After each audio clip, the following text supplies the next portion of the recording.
They're part-time jobs, temporary contract worker jobs, or jobs at the lower end of the economic scale, none of which provide real opportunities for advancement over time.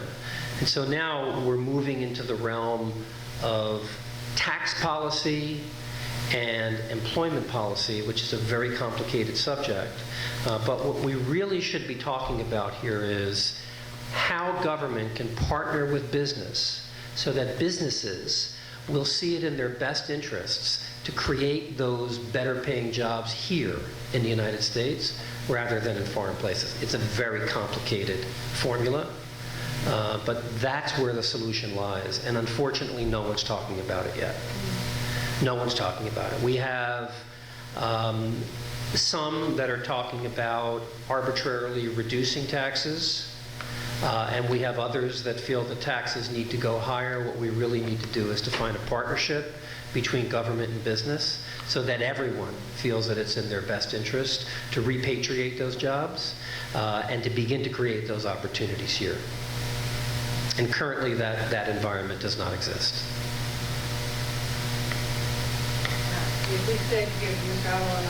Thank you very much. Okay, good evening, everyone. I get the fun job of following that very stimulating presentation. It certainly frames the issue that we're all here to talk about and to listen to our panel of esteemed presenters give us their input from their various backgrounds and perspectives. At first, when we spoke to Beverly about this topic, I figured I'm the wrong person to be involved in this at all. A nice young guy like me, not thinking about downsizing at all. But unfortunately, I'm in that group, and definitely this is something that we need to be thinking about. I need to be thinking about. Us as individuals need to be thinking about, because as we saw from the picture painted just before by Mr. Otto, this is something that will definitely not just affect us personally, but affect our communities and affect our lifestyles, and it's very, very far-reaching. The whole idea of downsizing, that's sometimes it sort of throws you off sometimes. I know that one person did comment at one point, what company is going out of business, talking about downsizing. But downsizing actually is just one component of a larger phenomenon known as, that's become to be known now as aging in place. And this essentially is the process by where the older members of our community choose to live the rest of their lives in their communities, in their homes, in safety and comfort. In a survey done by the AARP in 2010, they found that as many as 90% of the seniors aged 65 and over that were surveyed said that they would prefer, and it was their intention, to stay and age in place. So this definitely is something that we need to pay attention to. But the question rises, why now? Why are we talking about this now? And I think that the presentation before, again, does give us some insight into that, why we are now looking at this, and this has become a very significant issue. But I'd like to ask the panelists, first of all, if we can just take a moment to introduce the panelists.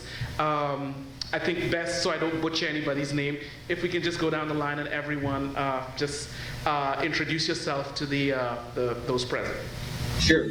My name is Tom Powers. I'm the artistic director of the Montclair Film Festival, that, along with my wife, Raphael Nehausen, who's the executive director. We came to Montclair 2 years ago, invited by the board that had put together the festival, laid the foundation of the festival. We've now run two of our main festival events. They happen the first week of May. How many people got to go to the Montclair Film Festival? All right. All right. So we had our second one in this past May. We doubled the size of what we offered. We doubled the size of our attendance. And what I can say is, we're really just getting started. We've got big plans to keep growing. this organization, not just as an annual festival, but to keep expanding our year-round programming, and maybe I can talk about more about that later. I'm Sharon Severance. I'm the proprietor of a Montevino, which is a wine store on Church Street. My husband and I moved to Montclair in December of 2001 before we had kids. We were definitely the anomaly, and we now have 2 boys going through the school system, and I'm thrilled to be a part of the culture of Montclair. I love all of the amazing restaurants in town, the art museum, the film festival, the food and wine festival, and I feel like the more we do to build the cultural environment, more likely we are to keep the boomers staying here as long as they can afford to pay the property taxes. My name is Lorena White. I am a real estate agent with Prominent Property Sotheby's International Realty. I am a baby boomer. I grew up in Montclair. Prior to getting into real estate, I worked as an engineer with AT&T and a telephone company. When I retired, I started doing real estate in the areas that I specialize is in the residential housing only. I do a little bit of commercial, and I'm also going for certification and doing stuff international property. I have a husband who is retired. He was the chair of the youth department at Montclair College, retired. I have 2 sons and 2 daughters, all of 4 grown. And I've done a lot of volunteer work in the community and with the public schools. Hi, my name is Richard Colton. I think I know a lot of you out there. I moved to Montclair. I grew up in the area. Never thought I'd be in New Jersey. Couldn't wait to get out. And after 15 years or so, I ended up, when my kids were younger, looking for a suitable place to live. We moved to Montclair, a very different Montclair than we find today in the early 1980s. We raised 3 daughters here in town. All of them went through the public schools. And about 5 years ago, we found ourselves in a situation that I imagine many of you have found yourselves or are facing, living in a large home that we no longer needed. It was too big for us, and we have downsized and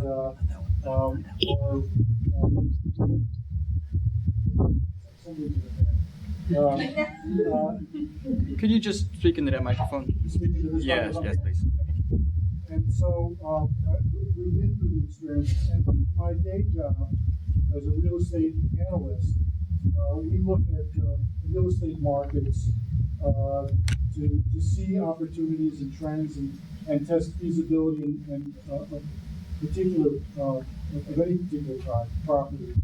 And one of the things that I've done tonight, which when we have time, I'll be glad to run through, is just look at some of the issues of supply and demand in the local market, taking what Mr. Otto talked about and drilling down specifically into situations here in Montclair and applying some of the theories that he was talking about resonate with the actual situations here in Montclair.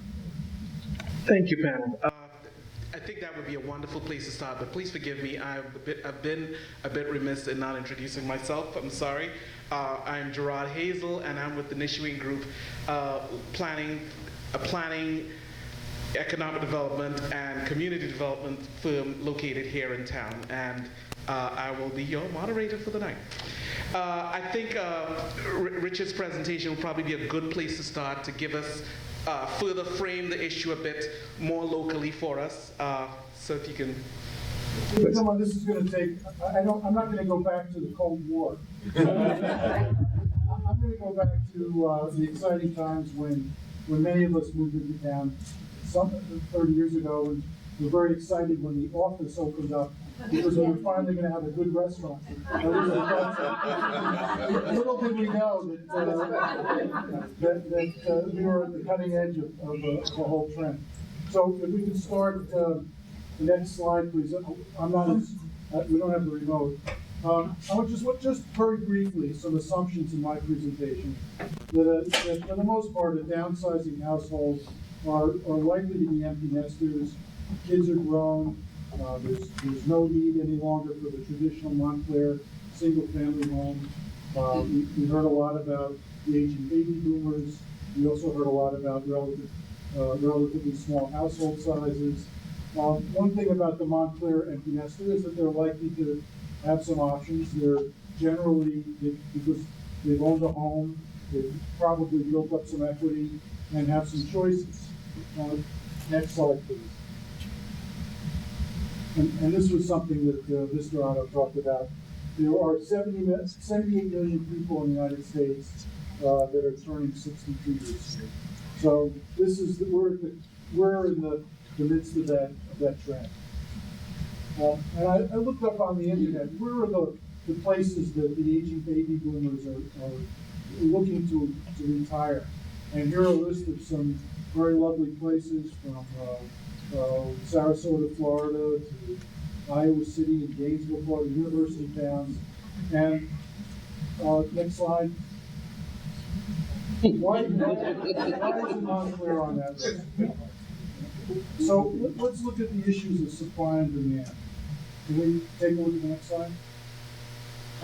I relied on demographic analysis, and this is very difficult to see. I have a few copies left. And I just want to point out that the demographics projections indicate that the town is stable, is not likely to grow significantly. The source of this data is AC Nielsen, which massages census data and does analysis. And what it shows is just a few highlights that, as Mr. Otto talked about, the average household size is shrinking in Montclair from 2.5 people to 2.4 people. Even though the census is relatively the same, there are more households because there are more smaller households. We also have a very good mix in town of renters and owners. There are about 43% of the households in town are renters. If we go to the next slide. And 56 are owners. Household income in Montclair is fairly high. It was 74,000 in 2000. Currently, it's 90,000, and it's projected to be 92,000. And what this tells me is that, and this again confirms what Mr. Otto was talking about, within the winners and losers of communities in northern New Jersey, Montclair, which is a very diverse town, has individual winners and losers, but many people here have done well, and the town is continuing to do well, largely because we are in that nexus of transportation and accessibility to jobs and employment that will continue to make Montclair a very desirable community. And I'll leave a copy of these statistics if you want to see me afterwards. Next slide, please. Again, this shows the point that Mr. Otto was making, that we in town have a fair number of aging baby boomers, but we're one of those towns where lots of people come to raise their children, so that we can accommodate both those families that are wanting children and want a setting to raise kids, and younger families and people who are older. The next slide shows where the growth is likely to occur between 2013 and 2018. And you can see that the cohort that's most changing is between 65 and 74 years old, which again falls into the aging baby boomers. Also growing is the 55 to 64-year-old age category, and increasing in size according to these projections are the 35 to 44-year-olds. It's partly because the town is an expensive place to live. People are not turning over their homes quite as quickly. The older folks are staying in town, and so the population is going into that band of demographics. Next slide, please. This shows that this trend of Montclair becoming an older community is actually increasing. The first bar in that chart is the change between 2010 and 2013, and then the projection for 2013 to 2018.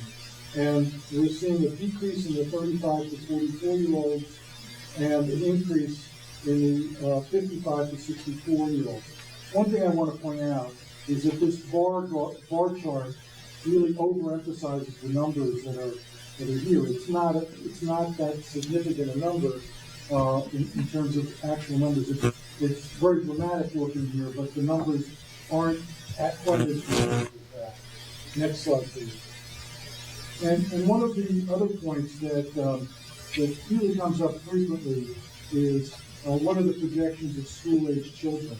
This again is based on the AC Nielsen numbers, their massage of the census numbers, and they projected that in 2010 we have 7,400 school-age children, and 2018, keeping all things reasonably similar, there'll be 6,600 students of school age. Right now, they estimate that there are 7,100 school-age children. To just check this out and see if it was reasonable, I called the Board of Ed today to find out how many children are in the Montclair public schools, and they told me that there are currently 6,700 school-age children in the Montclair public schools. The rest is probably or likely in private schools. So the number seems to be reasonable, and therefore I think the projections are likely to be reasonable. The other side of that coin is the number of people who are 55 plus. In 2010 was about 9,000, and the projection for 2018 is 11,000. On a percentage basis, that's a pretty significant percentage, and as part of a town that's approximately 30,000 to 40,000 people, that's a big part of that population. Next slide, please. One of the things that's happened as a result of the downturn was that for many people in town, it was difficult to move. The mobility has been on a pause. Lots of us weren't moving for the last few years, but that's really beginning to abate.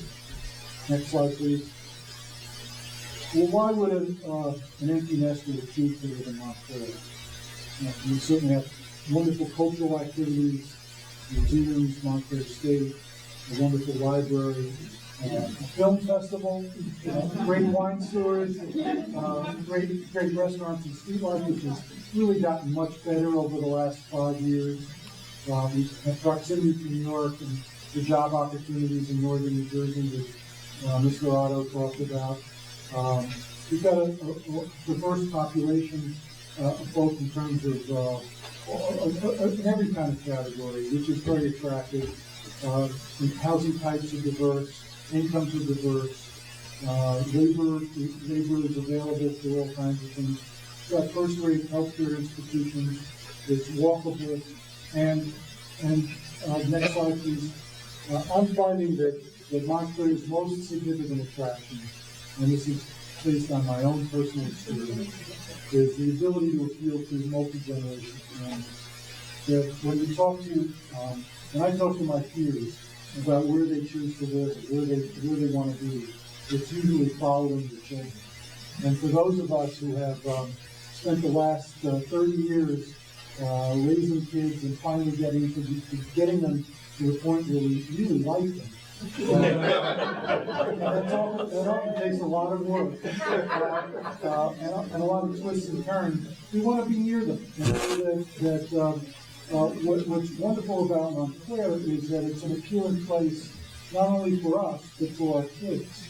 And it may not be exactly Montclair, and we may not be exactly, but it's around Montclair, and that the housing availabilities that may not exist in Montclair directly might be found in a nearby community. So you want to be near your kids.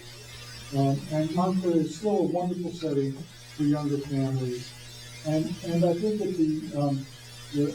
as I've done market studies for people who develop senior housing, assisted living, and age-restricted housing. What they look for in the demographic analysis is where are the kids of the prospective parents or the prospective residents, and they want to be near the caregiving child. Usually that means daughter, or someone who's going to keep an eye on mom and dad as they grow older. And for those of us who are still vibrantly upright and going to the line, we want to be near our kids to watch their kids grow, to benefit and to help out, because the cost of the difficulties of raising children and the cost of raising a family is really helped by a multi-generational community. So, and next slide.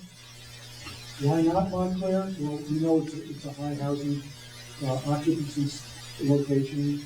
The weather isn't as good as Sarasota or some of those other lovely places. There's still some car dependency, although in comparison with most suburban communities, we're way ahead of the game. There's some limitation on housing options that are appropriate, and maybe it's just a much personal thing that people's families decided not to live in Brooklyn and then move back. They decided to go to California or Florida or some other, Austin, Texas, or some other misbegotten place. Next slide, please. So, as I look at the numbers, and this again confirms what you heard earlier, there is a growing age cohort of those likely to downsize. And it's a relatively affluent group. We're going to see more small households growing in Montclair. And there is a real interest in those of us who live here and like it to age in place. So I just want to quickly review what, and again, this is more episodic about what the housing supply is and what people are considering. Next slide, please. First of all, we think that if you read the Montclair Times, you would think that we are overwhelmed with new housing development. But when you look at the actual statistics of how many residential building permits have been taken over the last 10 years, it isn't quite as we're not becoming the Williamsburg or the Brooklyn of New Jersey. The numbers have actually been relatively low. And remember, we have a housing inventory of about 16,000 units currently. So the addition of 200 in a big year, which may be offset by the demolition of several dozen units in that same time period, isn't all that significant. I think the panic that somehow we're becoming completely urbanized and overdeveloped is, in my opinion, misguided. And the numbers just aren't there in terms of the number of building permits. But that being said, what are the options for those of us who want to stay in Montclair? Well, option number one is the age in place, just as you described it, and that may mean adapting the home as you grow older. And lots, there are people who are living longer and feeling staying. Lots of people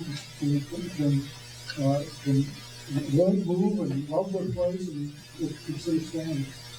We have a vast array of apartments, lots of garden apartments that have a different style of life.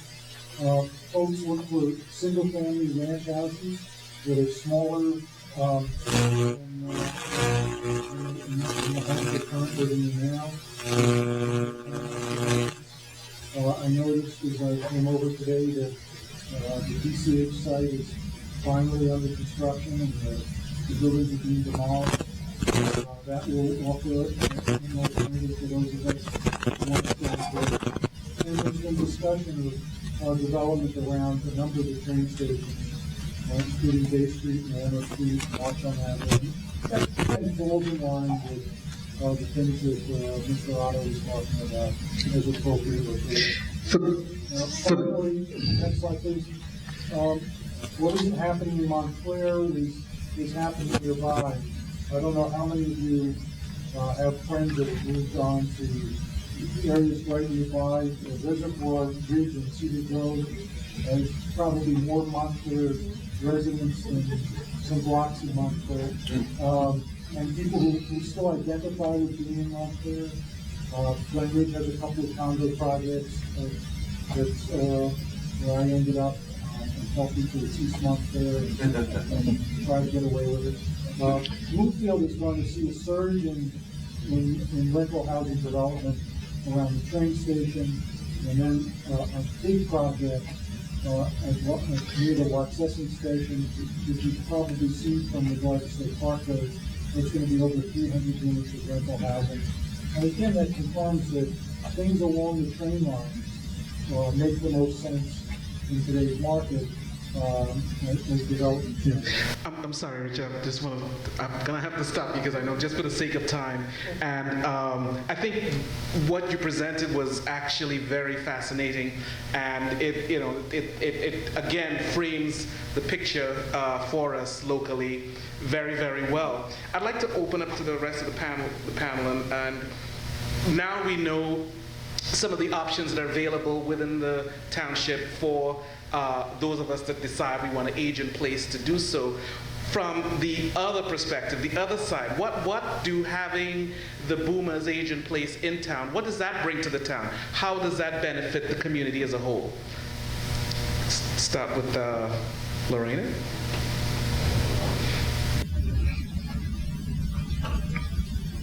I think, It's on.